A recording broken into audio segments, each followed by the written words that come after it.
여러분 돈 벌고 싶어요? 돈 벌고 싶습니까? 그럼 제가 늘 이렇게 이야기해요. 좀 미안한 이야기지만 대한민국에 IMF 한 번 더 오길 집에 가서 정한수 떠놓고 매일매일 기도해라 그럽니다. 왜냐? 그래야만이 된다는 거죠.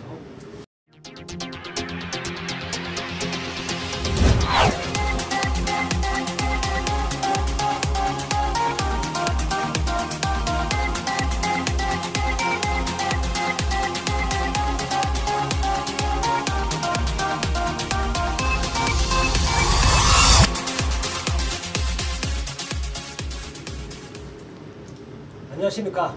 아파치 전문가 태호입니다. 전일 시간에 이어서 오늘도 주식 투자와 관련된 가장 기본적인 요건에 대해서 설명하는 시간을 가지겠습니다.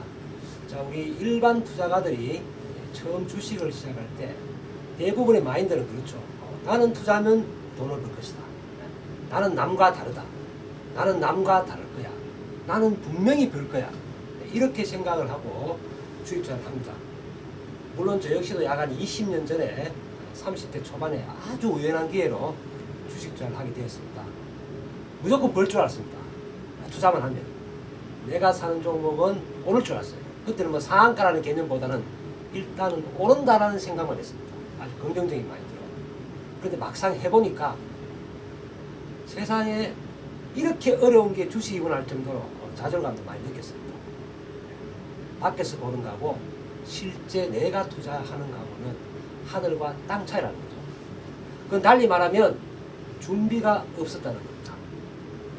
철저한 준비, 마인드 정립이 되지 않은 상태에서 단순히 기분에 취해서 주식시장에 뛰어들다 보면 대부분의 개인 투자가들이 긴 시간이 지나지 않아서 좌절감도 느끼고 또 손실로 가중되다 보니까 주식 투자 자체에 대해서 의욕을 상실하게 되고 부정적인 마인드를 가지게 됩니다. 그런데 한편으로는 누군가 나 아닌 다른 사람은 이 주식시장에서 수익을 내고 있습니다. 돈을 벌고 있습니다. 내 돈을 나 아닌 다른 사람이 찾아서 자기 호주머니에 넣어갑니다. 아주 냉정한 게임인데요. 그럼 이런 게임에서 이기기 위해서는 나의 가장 기본적인 투자 마인드 정립이 중요하다고 생각합니다. 제가 요 앞전 시간에서 주식 투자를 하시는 분은 절대 부정적인 마인드를 가지면 안 된다고 말씀드렸습니다. 투자에는 항상 리스크가 따릅니다. 세상에 원금에 손실이 없는 투자 아무것도 없습니다. 저도 국민은행에서 한 8년 정도 근무하면서 은행 업무를 했지만은 여러분 은행도 부도가 나죠. 은행이 부도나면 5천만 원 정도입니까? 네, 그 정도만 손실을 보전해주고 다 휴지 처리됩니다. 하지만 은행이 부도날 확률은 아주 낮기 때문에 은행은 부도나지 않는다. 그래서 낮은 이자율에도 내 돈을 맡기는 거잖아요. 그런데 주식시장은 그런 원금 보존의 시장이 아니고 위험이 훨씬 더 많은 시장입니다. 위험이 많다 보니까 그만큼 투자를 해서 수익을 내는 것도 상당히 어렵죠. 그리고 둘째는 주식시장에 수많은 종목이 있습니다. 여러분. 문화주식시장이 거래소하고 코스닥 두 개로 나눠져 있는데 각각의 시장의 종목만 대충 한 1,400개씩 있습니다. 합치면 2,500개가 돼요. 그럼 2,500개가 되는 수많은 기업들을 어떻게 내가 다 아냐 이겁니다. 삼성전자, 현대차, 뭐 LG전자 이런 건 알아요. 내가 살면서 접한 기업이기 때문에. 그런데 조그만 기업들, 소위 우리가 말하는 개별 기업들 잘 모르잖아요. 그 회사가 지금 어떻게 돌아가는 건지, 뭘 하는 건지, 종업원은 몇 명인지, 매출은 일어나는 건지 정보에 대해서 너무나 어둡기 때문에 투자가 어려운 이유입니다. 자, 그러면 개인 투자가 투자를 하면서 쉽게 수익을 낼 수 있는 확률을 높이는 것은 굳이 어렵게 그 수많은 종목 중에서 낯선 종목들, 잘 모르는 종목들을 굳이 찾아가면서 매매할 이유가 없죠. 대한민국을 대표하는 기업, 여러분들이 이미 익숙해져 있는 기업, 그런 종목을 찾아서 가지고 그런 종목의 현재의 영업 상태, 향후의 영업 추이를 전망하고 주식을 사는 겁니다. 여러분, 주식은 미래의 가치를 사는 겁니다. 기업이 영업을 하다 보면 분기당 수익이 날 수도 있고 손실도 날 수 있습니다. 연간으로 수익도 날 수 있고 손실도 날 수 있고, 지속적인 영업 수익 증가 전망이 있으면 주가는 올라갑니다. 하지만 영업이 일시적으로 하락 추세에 있으면 주가가 떨어지죠. 주식은 또한 선행성입니다. 선행성. 주식은 내가 지금 보고 있는 이 현실을 보고 주가가 평가해 주는 게 아니고, 이 현실이 아닌 지금부터 과거의 미래에 최소 6개월의 기대, 일종의 기대감이죠. 이 회사가 어떻게 될 것이다 하는 그 기업, 좋을 것이다 나쁠 것이다 하는 그 기대감, 그걸 가지고 주가가 미리 선반영해서 움직이는 겁니다.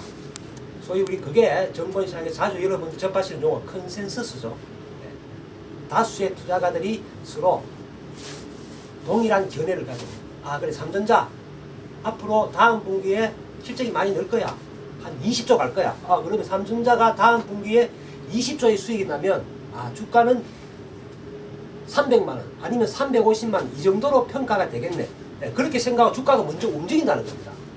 그래서 막상 다음 분기에 삼성전자가 시장에서 예측한 20조의 수익이 딱 나오면 주가는 거기서 끝입니다. 여러분 많이 봤죠? 실적 발표하면 떨어지죠. 왜냐? 이미 주가가 먼저 6개월 결과를 예상하고 자기가 먼저 가버렸기 때문에 같은 결과가 시장에서 나오면 주가는 떨어집니다. 그런데 우리 일반인들은 거꾸로 합니다. 거꾸로. 주가가 미리 6개월 뒤에 결과치를 예상해서 다 올라 있는데, 그 시점에 언론을 통해서 삼전자에 대해서 실적을 장밋빛 전망을 내면 이제 막 가나 싶어가지고 운동화끈 막 메고, 은행에 있는 돈 찾고 친구들 돈 빌리고 내 돈 또 모자라서 신용 풀빵하고 미수 풀빵하죠. 사고 나면 어떻게 됩니까? 바로 하나 가죠. 그래서 주식은 선행성의 상품입니다. 동행이 아닙니다. 친구와 같이 나란히 걸어가는 게 아니고, 친구가 내 뒤에서 항상 따라오는 거예요. 내가 먼저 걸어간다는 거예요. 목적지까지. 내가 먼저 목적지에 걸어가면 나는 쉬어야 되잖아요. 여러분 등산할 때 같은 친구들이 출발하면 둘이 오손도손 이야기하지 않고 올라가면 누군가는 제일 먼저 올라갑니다. 그렇죠? 제일 먼저 올라가는 사람이 쉬는 거예요. 뒤에서 따라오는 사람이 뭡니까? 먼저 올라간 사람이 내려갈 때 뒤에서 따라오는 사람이 뭐라 그럽니까? 야, 너 벌써 내려가냐? 나는 아직 멀었네. 바로 이 게임입니다. 뒤에서 따라서 정상을 올라가는 사람이 바로 꼭지에 있는 주식을 사는 겁니다. 그게 주식의 선행성이라 생각하시면 되겠습니다. 자, 그러면 여기 대해서 할 말이 상당히 많지만은 이 짧은 시간에 다 설명드리기는 그렇고, 기본적인 마인드가 기본적인 주식의 습성이 이런 거라는 걸 여러분들이 꼭 머릿속에 정립을 하시고 투자에 임하시게 되면 지금보다는 분명히 훨씬 좋은 수익률을 얻게 될 것입니다. 그럼 그걸 간단하게 제가 몇 가지 요약을 해보겠습니다. 이 칠판에 적었는데요. 제가 다음 시간부터는 증권사 프로그램을 통해서 이제 정식으로 할 건데, 지금은 강의의 전반부이기 때문에 칠판을 이용해서 설명하는 걸로 하겠습니다. 그러면 도대체 주식이란 뭐냐? 주식. 이 주식. 도대체 이게 뭐기에 수많은 사람들이 환희와 고통 속에서 기분이 교차되고 현실이 교차되는 이 말씀이죠. 주식의 기본적인 주식의 속성 및 기본적 투자 마인드가 적은데요. 자, 제일 중요한 게 주식의 속성입니다. 이건 주식은 태생적으로 위로 올라가기 위해서 만들어진 상품입니다. 주식이 코스피 증권시장에 상장되자마자 밑으로 떨어지려고 상장되는 게 아니죠. 올라가기 위해서 상장됩니다. 그래서 주식은 기본적으로 우상향한다. 우상향하는 과정에서 어제도 말씀드린 기업의 실적 혹은 기업의 실적 외인 경제적인 요인, 정치적인 요인, 아니면 지정학적 요인, 그런 걸로 인해 주가가 올라가는 과정에서 등락을 하죠. 이런 경우는 있지만은 전체적으로 주식은 밑에서 시작해서 야금야금 이게 기본적인 주식의 속성입니다. 자, 그러면 올라가는 게 속성인 주식이니까 투자를 잘 하시려고 그러면 올라갈 때 잡는 것보다는 안 좋은 이하이가 나와서 떨어질 때 이때 잡아야 되죠. 그런데 개인 투자가들은 떨어질 때는 못 삽니다. 무서워서. 더 떨어질 것 같아가지고. 올라가야만이 삽니다. 왜냐? 마음이 푸근하거든. 일단 올랐다는 사실에 마음이 푸근하고 올랐으니까 내일 또 오를 거라는 기대감에 마음이 푸근해. 그런데 일단 떨어지면 어제보다 떨어졌다 하는 사실에 벌써 두려움을 느껴요. 내가 사면 내일 또 떨어질 것 같다 하는 공포감이 못 삽니다. 근데 못 사고 나면 올라가요. 그래서 내가 사면 꼭지, 내가 팔면 바닥. 이게 무한 반복이 됩니다.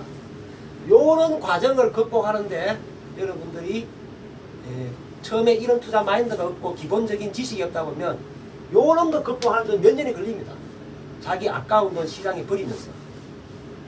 그래서 주식 투자는 두려움도 극복할 줄 알아야 되고 또 올라가는 주식을 추격 매수하는 흥분 또 자제할 줄 알아야 됩니다. 제일 중요한 겁니다. 자, 주식은 기본적으로 우상향 습성이다. 위로 올라가는 게 기본적인 습성이다. 여러분 부동산 왜 삽니까? 올라가기를 원하고 사잖아요. 그렇죠? 같은 개념입니다. 특히 주식이 우상향의 습성이다. 꼭 기억해 주시고요. 자, 그러면 주식은 어떻게 하면 돈을 버느냐? 간단하잖아요. 사게 사석에 비싸게 팔면 끝입니다.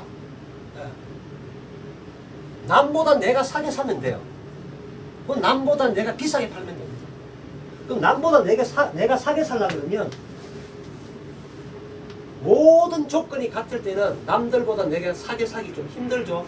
조건이 기업을 둘러싼 모든 조건, 시장의 환경이 다 같으면 주가 자체가 옆으로 등락이 없이 옆으로 뭡니까? 같은 가격대에서 움직이니까 남보다 사게 사기 힘들잖아요. 그렇죠? 그러면 이렇게 움직이는 주가가 어느 날 갑자기 악재로 톡 떨어질 때 이럴 때 매수를 해야 다시 올라갈 때 팔면 요만큼의 차익이 나오지 않습니까? 그렇죠? 그래서 사게 사서 비싸게 파는 거 이게 제일 단순합니다. 그런데 사게 사는 이게 어렵죠. 말은 쉬워요. 사게 사서 비싸게 팔죠. 자, 그러면 주가가 이렇게 떨어지는데 여기도 삽니다. 지상 10층에서 9층 사요. 7층 여기도 삽니다. 꼭지 10층 대비 5층도 사요. 4층도 사고 어디에서 사냐에 따라 틀리겠죠. 자, 요거는 다음 시간에 엘리어트 파동을 강의하면서 말씀드리겠습니다. 사는 방법이 있습니다. 즉 사게 사서 비싸게 파는 겁니다. 자, 둘째째, 공포와 환희, 흥분을 경계하라. 주식은 공포에 사서 비쌀 때 흥분을 경계하면서 기분 좋게 수익을 내면서 파는 겁니다. 주식과 관련된 격언이 몇 가지 있어요. 피터 린치라든지 뭡니까 저기 고레가와 긴조라든지 앙드레 고스톨란이라든지 워런 버핏이라든지 몇몇 전설적인 투자가의 아주 유명한 명언들이 있습니다. 그 다음 시간에 다 소개하겠습니다. 자, 공포에 사서 환희에 팔면 됩니다. 남들이 흥분할 때 남들이 못 팔아서 초조해서 이런 종목을 사는 겁니다. 그래서 그 주식이 막 올라갑니다. 남들이 못 사서 막 발 동동 구르면서요 돈 들고 와가지고 막 신용 살라 그러고 막 증권시장에 줄 서고 그럴 때 팔면 되는 거예요. 근데 물론 그것도 시점 찾기가 어렵죠. 말은 그렇게 쉬워요. 그런데 막상 실전해보면 어렵습니다. 그렇지만 기본적인 게 공포에 사서 환희에 파는 겁니다. 그래서 주식을 잘 하시려고 그러면 무조건 공포감이 들 때 살 줄 알아야 돼요. 자, 여러분 IMF 겪어봤죠? 저도 34살 때 신혼 1년 차에 IMF를 겪었는데 은행 다닐 때 국민은행 1년 차였는데 2년 차에 2년 차. 네. IMF 오더라고요. 국가부도 태어나고 그런 거 처음 들어봤어요. 그때 주식 1년 차였는데 대한민국 주식시장이 한 달 반 동안 매일 하종가였습니다. 문 열면 전 종목이 하종 안 팔렸습니다. 얼마나 큰 공포감이었습니까? 근데 그때가 매수기였다는 거예요. 지나고 보니까 6개월도 안 돼가 주가가 폭등했습니다. 수십 배씩. 1년 만에 정권주가 100배, 200배 났어요. 그래서 공포에 살 줄 알아야 된다는 거예요. 그런데 정권주 100원짜리 그 당시 정권주가 100원 200원 했는데 그게 한 3, 4개월 만에 대부분 만원, 2만원 갔습니다. 그럴 때 100원, 200원에 샀는 사람은 원래 가격이 뭡니까? 만원, 2만원 갔을 때 100배, 200배 먹고 팔았는데 100원, 200원 할 때 못 사고 쳐다보지 않는 사람들이 이제 올라오니까 100배 난 주식을 사러 왔다는 거예요. 그것도 개인이잖아. 기관하고 외국인들은 밑에서 사서 위에서 팔아는 겁니다. 아주 간단한 겁니다. 이거는 뭐 제가 아니더라도 어떤 전문가, 뭐 주식 조금만 하시는 분들도 이런 내용은 다 압니다. 알지만은 안다는 거하고 시장에서 내가 참여를 했어. 내 돈을 가지고 수익률을 위해서 전투를 벌이는 과정에서는 이런 기본적인 조건들이 가끔씩은 스스로 통제가 잘 안 되죠. 근데 이거는 경험일 수밖에 없습니다. 우리 속된 말로 수업료 비싸게 한번 치르고 보면 느끼죠. 그런데 여러분들이 그렇게 비싸게 치를 수업료를 치르지 말라고 지금 태호가 강의하는 겁니다. 치르지 마시라고. 저는 옛날에 다 치렀습니다.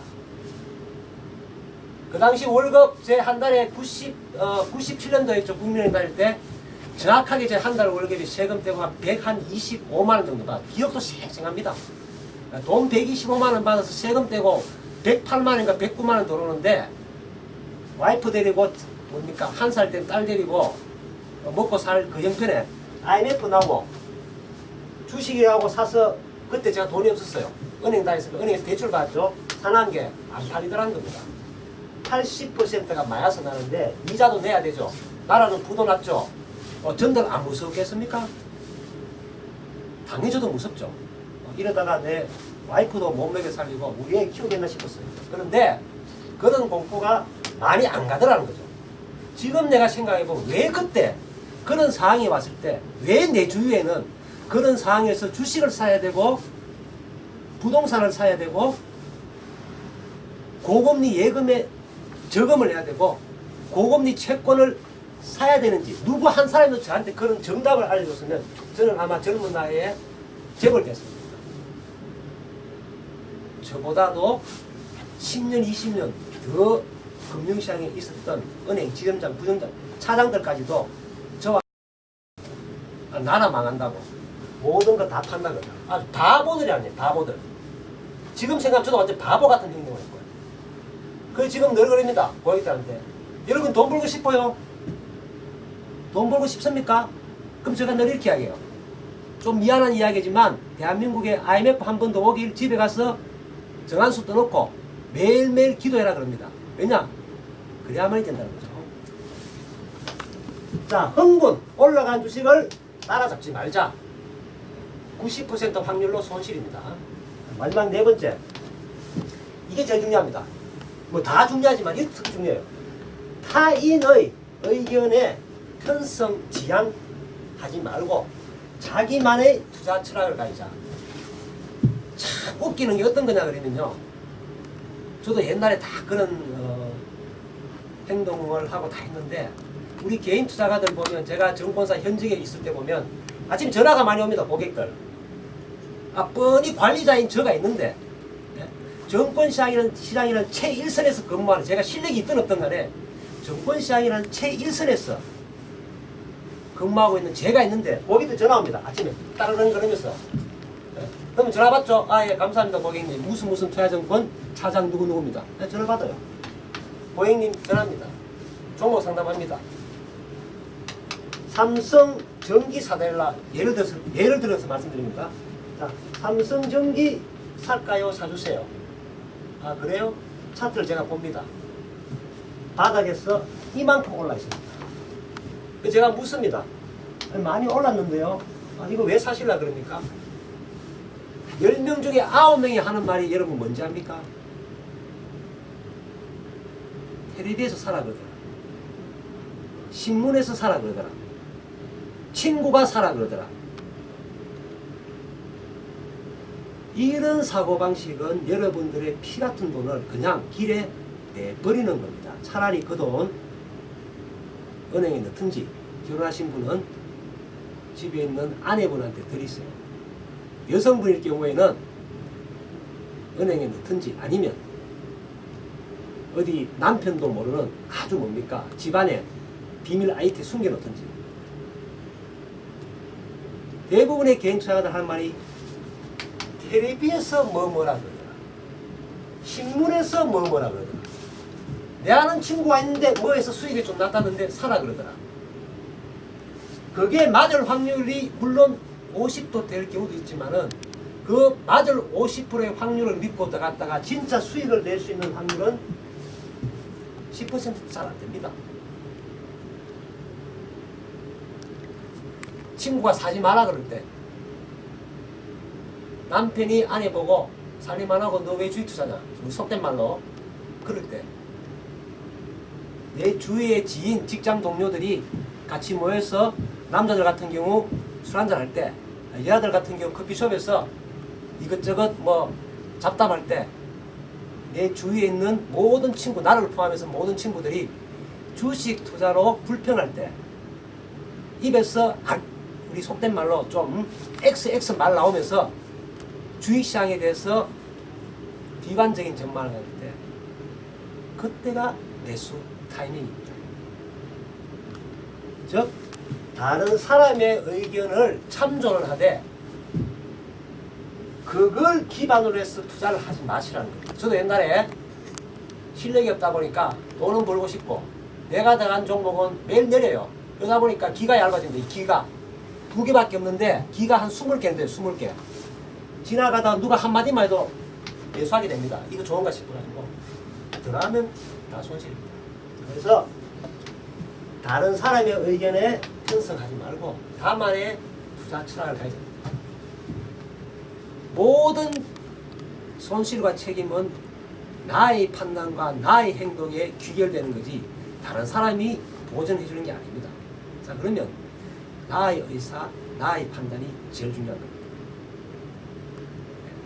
자, 오늘은 간단하게 약 4가지 정도에 대해서 설명을 드렸는데요. 자, 다음 시간에 또 이어가도록 하겠습니다. 감사합니다.